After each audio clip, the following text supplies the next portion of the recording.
ఆ టీవీలు వచ్చినాయి, చేతుల ఫోన్లు వచ్చినాయి. ఒక్కొక్క తల్లి ఎవడన్నా చేస్తున్నాడు అనుకున్నా ఆ సీరియల్ సీరియల్ అయిపోయినాక ఎవరు రారు, అత్తరాగు సీరియల్ సీరియల్ సీరియల్ అయిపోవాలి. ఈ డిష్ కనెక్షన్ సెటాప్ బాక్స్ ఏమంటే మొదలైనయో ఈ ఆడోళ్ళు మాత్రం టీవీలో కలకపోయారు. ఏది ఎక్కడన్నా పోని సిలిండర్ చెట్టు నాకు పెట్టి సారడి బియ్యం ఎక్కించి వచ్చి టీవీలో ముంగట కూడా పడతారు. అది ఉడకని పిడికని గంగల పోని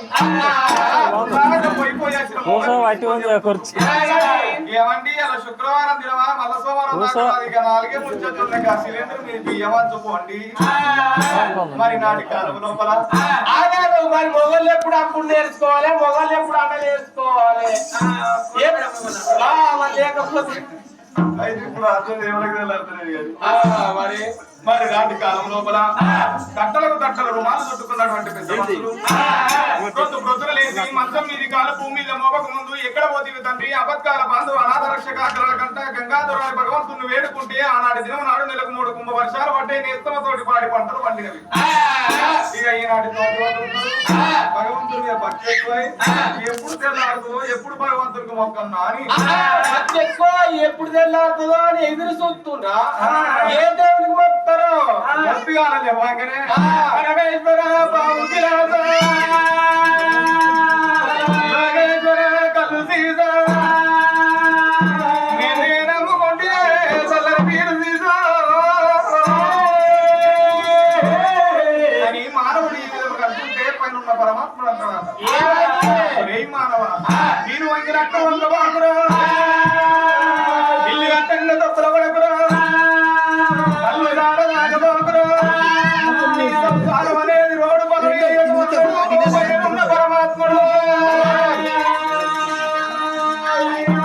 చేతులు ఉన్నప్పుడు కీర్తన వేయాలి, ఉన్నప్పుడు పాటలు పాడాలి, ఉన్నప్పుడు కలిగి నడవాలి, తీర్థయాత్రలైన స్మరణ ఏ మానవుడు చేసినా వెలిగినట్టు వారి కలవములు అన్నారు. రామాని ఎవరైతే అంటారో, రామ రామ అన్నప్పుడు ఎవరైతే వింటారో, రామ రామ అని ఎవరైతే అనిపిస్తుంటారో ఆ యజ్ఞం చేసినటువంటి పుణ్యలభ్యమో ఉన్నారు. ఒక యజ్ఞం అంటే సామాన్యమైనది కాదు. 108 మోగుంటారు రోడి మోగు కలిస్తే ఒక యజ్ఞం అన్నారు. మరి వాళ్ళకి రోజు లోపల మరి పునరొప్పిన గ్రామం లోపల మరి ఆత్మగల్ల తండ్రి దేశెట్టి కాశయ్య గారు అకాల మరణం చెందింది కాబట్టి 25 ఆటలు కోసి బిందు భోజనం పెట్టినట్లు ఉంటే తింటూ ఎవరింటికి వారు వెళ్ళిపోతారు. మా తండ్రి పేరు మీద 5 నిమిషాలు మౌనం పాటించమంటే ఎవరు కూర్చుండరా హరినామ స్మరణకు సెలవు పెట్టిండ్రు. చనిపోయిన తండ్రి కాశయ్య గారు శివుని పాదాల గడమల జోదయ్య